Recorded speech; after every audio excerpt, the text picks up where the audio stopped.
신앙생활을 영위하면서 우리의 대부분의 신앙은 성장을 요구하고 있습니다. 그러니까 어린아이가 태어나고 자랄 때 그 꾸준한 성장이 결국은 성숙한 어른으로 이어지듯이 생명이 있는 것은 자라는 것입니다. 따라서 우리의 신앙 역시 자람이 있어야 하지요. 젖을 먹고 또는 우유를 먹고 또 그 이후에는 이유식도 먹고 그러면서 점점 단단한 음식도 먹어가면서 소화기관도 튼튼해지고 그런 성장에서 볼 수 있고 경험해 본 바대로 역시 우리 신앙에도 처음에는 잘 모르는 것 같고 그저 주어진 환경과 또 보여지는 것 속에서 아주 자그마한 나지막한 그런 기도나 요청에도 하나님께서 제깍제깍 응답해 주시고 또 말씀에 들음에 심히 은혜도 있고 이런 일들을 경험하게 되어지지요.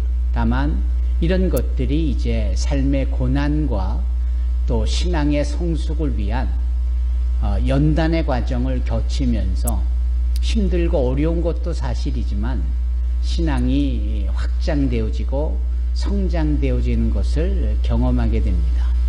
그러면서 드는 생각은 그러면서 드는 확신은 우리의 주는 신앙은 하나님께서 허락하시고 하나님께서 그때그때마다 책임져 주시는 소위 은혜로 말미암은 것이다 라는 거죠. 그래서 어느 노랫말처럼 지금까지 모든 것이 다 당연한 것 하나도 없었고 모두가 다 주님의 은혜였소 라는 고백처럼 주님께서 우리의 신앙도 주시고 성장시켜 주시고 강건케 하시고 모든 것이 다 그분이 주시는 은혜입니다. 그런 점에 있어서 내가 믿겠다라고 하는 것도 사실은 내가 의지를 갖고 믿는다고 해서 믿어지는 것도 아니고요. 그렇잖아요. 예.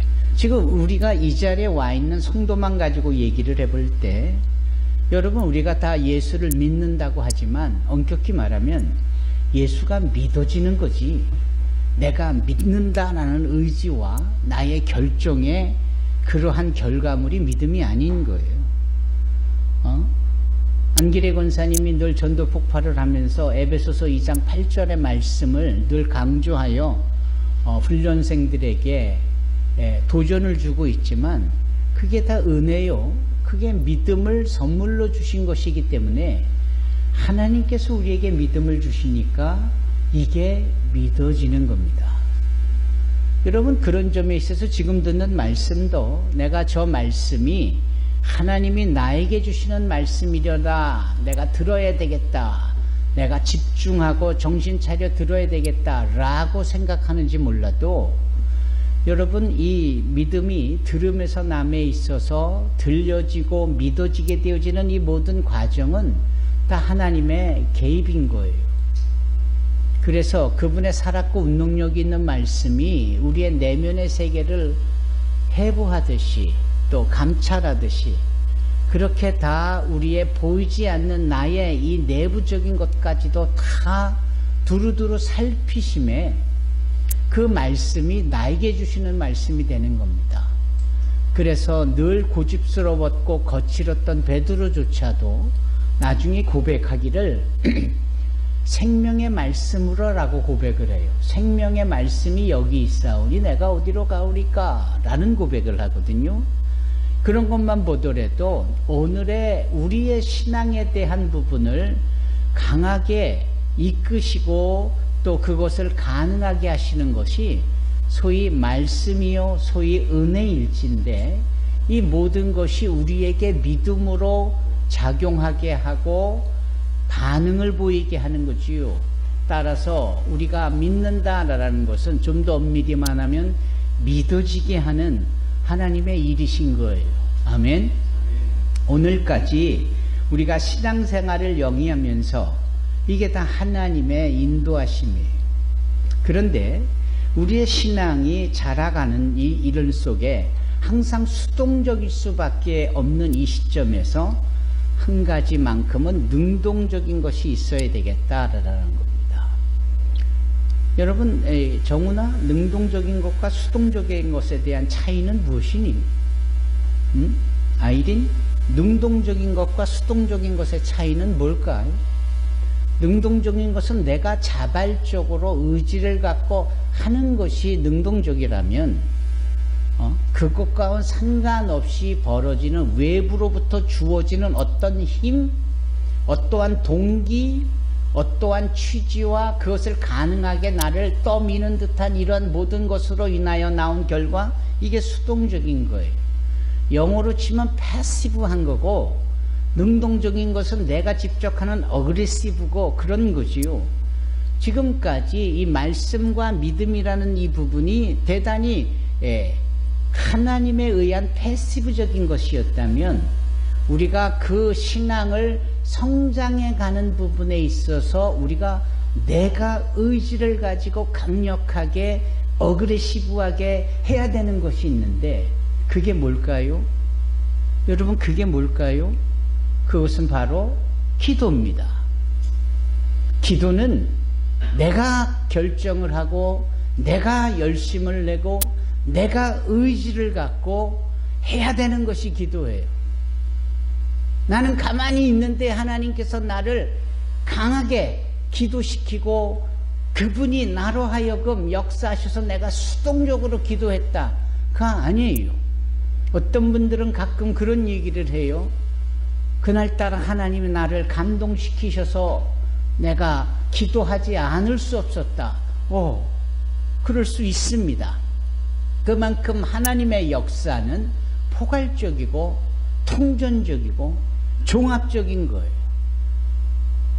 따라서 그분의 개입 없이 되는 일은 없지만, 이게 적극적인 그런 설명으로 본다면 하나님의 개입 없이 뭐가 되어지는 일은 아무것도 없는 것이지만, 오늘 본문의 말씀을 근거로 볼 때 기도만큼은 우리가 의지와 계획과 시간과 에너지를 들여서 집중하고 집중해야 되는, 내가 의지를 갖고 능동적으로 해야 되는 신앙적 부분이에요. 그래서 오늘 기도 제목이 뭡니까? 여기 제목, 설교 제목이 뭡니까? 기도하고 또 기도합니다 라고 정했어요. 기도하고 또 기도합니다. 사실은 우리 교회의 설교 제목은 이렇게 따로 정하지 않아요.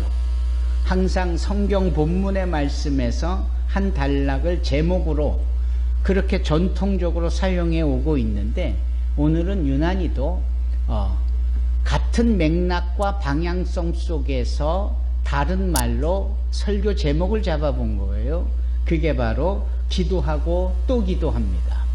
왜냐하면은 우리가 지난주 수요일에 그리고 새벽 예배 때 쭉 연계되어져 말씀을 우리가 읽어나가고 그 장수에 따라서 은혜를 나누는 즈음에 이 다윗 이야기가 겹치는 거예요. 다윗의 어떤 이야기가 겹치느냐 하면은 역대상 13장이나 14장 말씀이나 또는 사무엘의 3장이나 4장, 5장의 말씀이 이게 겹치는 거예요. 그래서 이제 겹치는 내용이 새벽 예배 때는 사무엘 하를 쭉 읽으면서 수요일 날 그 역대하 4장을 쭉 읽는데 그게 딱 겹쳐지는 거예요. 근데 겹치는 내용의 핵심이 뭐냐면 기도였어요. 기도. 그게 어떤 기도였냐면, 이 다윗이 기도의 사람인 거 분명한데 한 사건이 벌어지는데, 그 사건이 뭐냐면 하나님의 궤, 하나님의 말씀, 하나님의 법궤를 자신이 주둔하는 다윗성으로 그것을 이전하려 하는 계획이에요. 그런데 평소에 기도했던 다윗이 그날 그 사건만큼은 하나님 앞에 기도하지 않는 가운데 사람들만 불러 모아다가 지혜를 모으고 결정을 하는 거예요. 거기 모여진 사람들이 다 다윗을 존경하고 따르는 장수들이었는데, 이 장수들을 불러다가 우리가 하나님의 법궤를 우리가 주둔하는 이 다윗성에 모셔와야 되지를 않겠느냐. 그 말에 모두가 다 동의하고 좋다고 여기고 필요하다라고 여기지요. 그건 사람끼리 서로 의견을 공유하는 일종의 회의의 결과입니다. 그런 과정은 필요해요. 그런데 그거보다 더 필요한 것은 결정적으로 하나님의 제가를 받아야 되는데, 그 하나님의 제가를 받기 위해서는 하나님께 여쭈어야 되는, 소위 기도해야 되는 과정이 절대적으로 필요한 것. 따라서 함께 모여 그랬으면 좋겠다, 함께 동의합니다 라고 했다면, 그러면 그 모든 것을 한 마음에 모아서 함께 하나님 앞에 기도하며 마지막 그 디시전 메이킹을, 즉 결정을 하나님께서 하시도록, 그리고 당신들은 함께 모여 그 결정해 주신 것에 순종하여 따르는 방법으로 가야 됐다라는 겁니다. 그런데 전자만 있고 후자가 없는 거예요. 보기 좋게 회의는 했는데 하나님의 제가에 대한 부분에 요청, 즉 기도가 생략된 거예요. 그래서 결과가 어떻게 됐느냐? 하나님의 법궤를 가져오는데 그만 사고가 터집니다. 그리고 웃사라는 사람이 그만 그 현장에서 죽음을 당하여, 누가 봐도 그것은 하나님께서 진노하셔서 웃사라는 자를 쳐서 죽인 결과기에 모두가 다 패닉에 빠지는 겁니다. 아니, 하나님의 법궤를 모시고 오는 좋은 이러한 일이었는데 왜 그 현장에서 이 웃사가 죽고 그 일로, 그 사건으로 따라 현장을 베레스 웃사라고 불리웠느냐? 다윗이 덜컥 내려앉는 거죠. 잘못됐구나. 기도하지 않은 것이 잘못이었구나. 아무리 좋은 일이라도 기도하지 않고 선뜻 우리끼리 해버리는 것은 잘못이로구나. 이어진 다윗은 이제 정신을 똑바로 차리고 블레셋 민족과 싸울 때 하나님 앞에 기도합니다. 하나님, 블레셋 민족이 쳐들어왔는데 나가서 싸울까요? 여쭈어요. 기도해요. 아니, 누가 쳐들어왔는데 당장 나가서 전쟁해야 되지만 다윗은 아무리 급해도 그 실을 바늘 허리에 묶어서 쓸 수 없다는 것을 아는 거죠. 아무리 익숙한 일이고 뻔한 일이고 당연한 일인데도 가장 우선적인 것, 기도한다라는 거예요. 기도했어요. 나가서 승리했어요. 근데 정신 못 차린 이 블레셋 민족이 또 쳐들어오네요. 그랬더니 다윗이 성경 말씀을 그대로 옮기자면 또 기도하더라. 기도하던 다윗이 또 기도하더라. 그랬더니요, 하나님께서 그에게 응답해 주시는데 그 응답이 이 전쟁의 아주 세밀한 전략, 전술까지도, 예를 들면 당연히 나가서 싸워야지.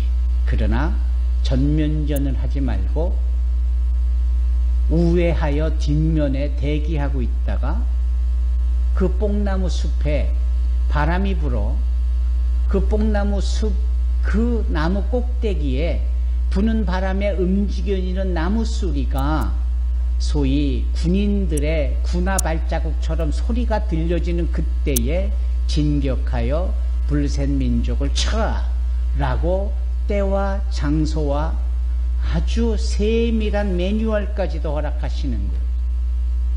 우리는 거기에서 큰 은혜를 얻습니다. 반복적인 기도지만 기도 없이는 아무것도 안 하려고 했던, 과거에 그랬다가 잘못됐던 그 반면교사적인 실패를 또다시는 행하지 아니하려는 다윗의 의지의 기도를 보는 거고요.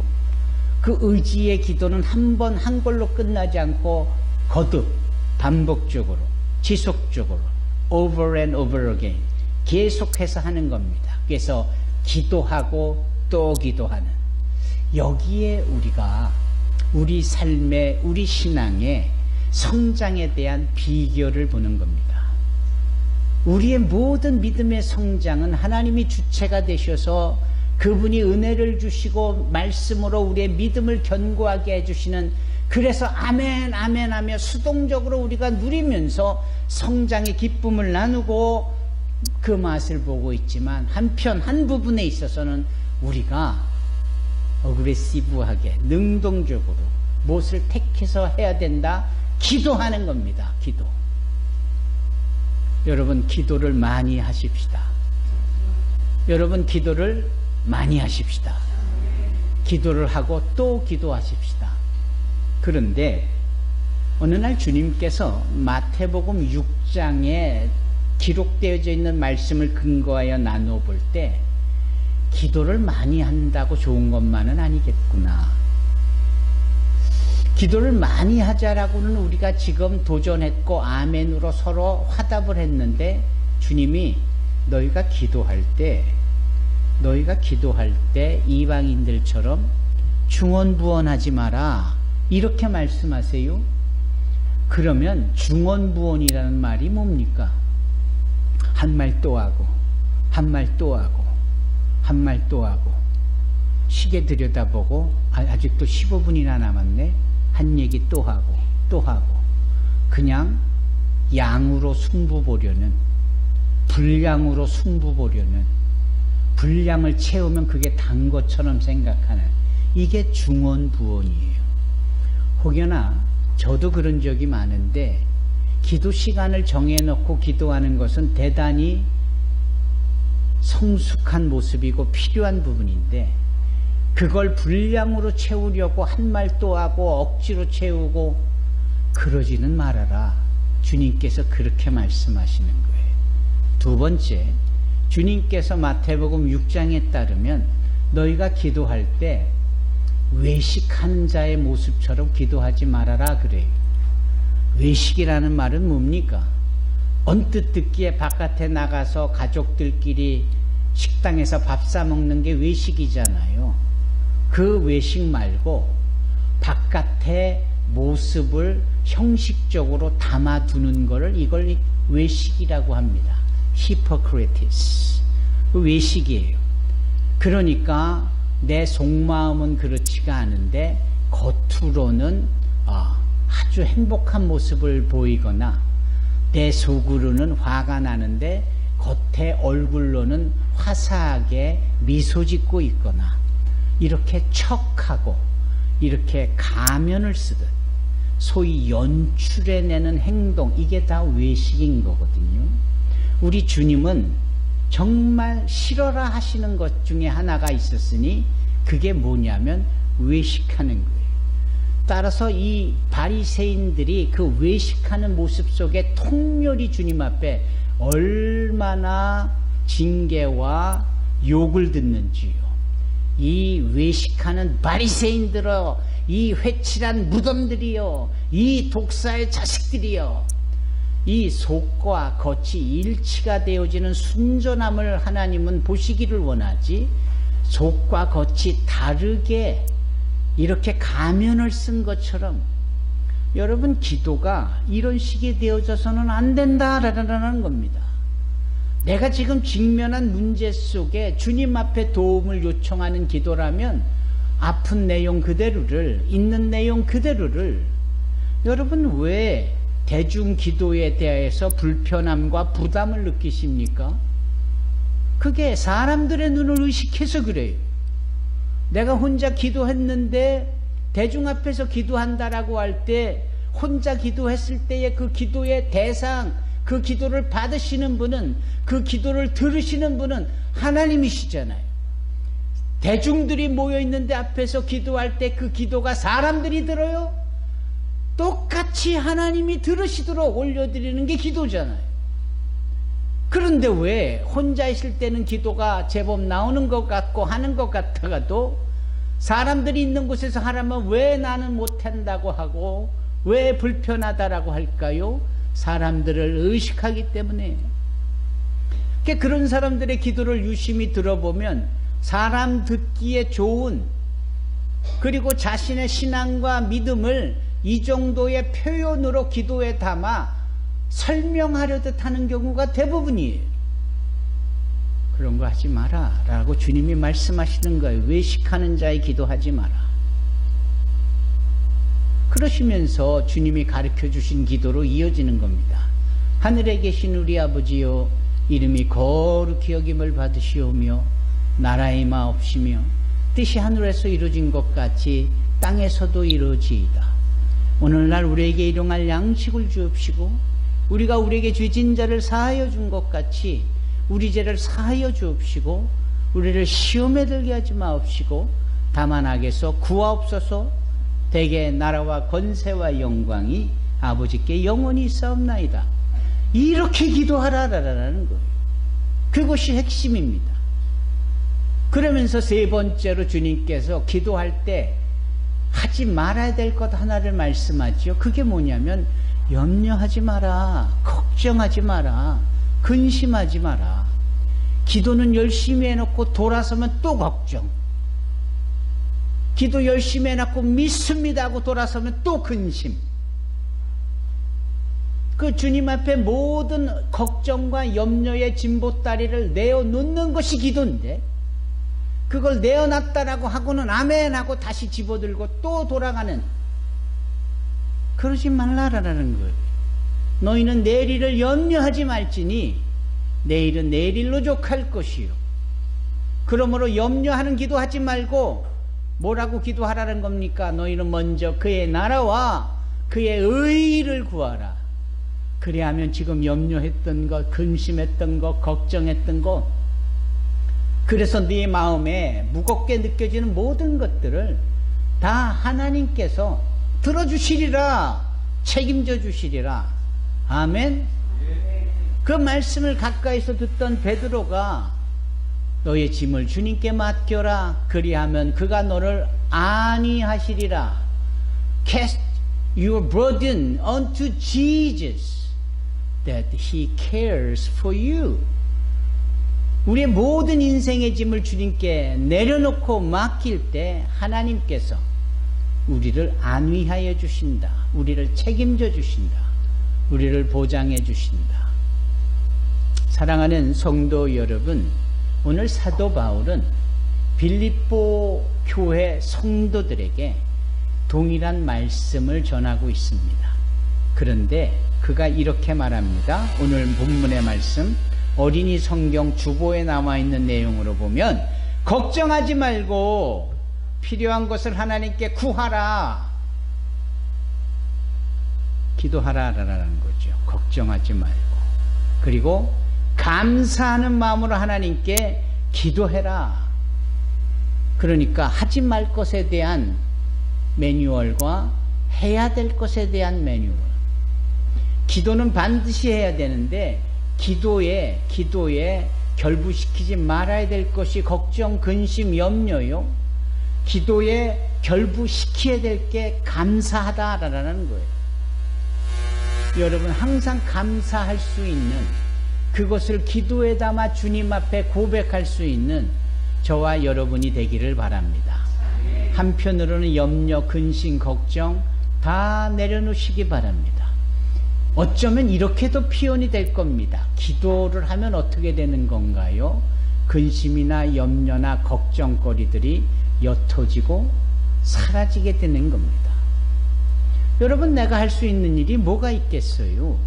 하나님 앞에 기도하는데 여전히 문제는 태산만큼 있는 것 같은데 그것만 가지고 어떡하누가 아니라 그 문제를 하나님 앞에 기도함으로 내려놓으면, 하나님 앞에 고백하면 이제는 그것에 대한 책임이나 그것에 대한 해결 방안이 내 안에 있지 않고 주님 안에 있다라는 거예요. 주님께서 하시라라는 겁니다. 하나님께서 그런 것에 대한 기도의 응답을 어떻게 해주시느냐? 그 다음 절이죠. 7절. 그러면 우리 주 예수 그리스도 안에서 그 어느 누구도 측량할 수 없는 평안이 여러분의 마음과 생각 가운데 풍성히 임할 것입니다. 기도하기 전에는 염려, 근심, 걱정이었는데 주님 앞에 기도했더니 그 다음에는 염려, 근심, 걱정은 온데간데 없고 내 안에 평안이 가득해요. 그 평안은 주님께서 부활하심으로 처음으로 주셨던 말씀, 샬롬, peace be with you. 너에게 평안이 있을지어다. 그것은, 그 평안이라는 것은 책임져 주실 테니까 걱정하지 마라 라는 겁니다. 여러분, 걱정 근심을 내려놓고 주님 앞에 기도함으로 하나님의 주시는 평안을 누리고 또 그 평안으로 살아갈 수 있기를 주님의 이름으로 축원합니다. 그것이 오늘 본문의 말씀을 통하여 삶에 지쳐 고단한 오늘 대표 기도자의 기도처럼 경제적으로도 어려운 이 모든 상황 속에 사랑하는 자들에게 부어주시는 주님의 은혜인 줄로 믿습니다. 분명하십시다. 기도의 의지와 단호한 결정을 택하여 열심으로 행하시기를 바랍니다. 다만 그 열심이 분량을 채우는 양적인 열심이 아니라 감사를 담아 주님 앞에 기도하는 질적인 기도가 되기를 바랍니다. 거기에 평안의 역사가 저와 여러분들에게 있게 되시는 줄로 믿습니다. 기도하겠습니다.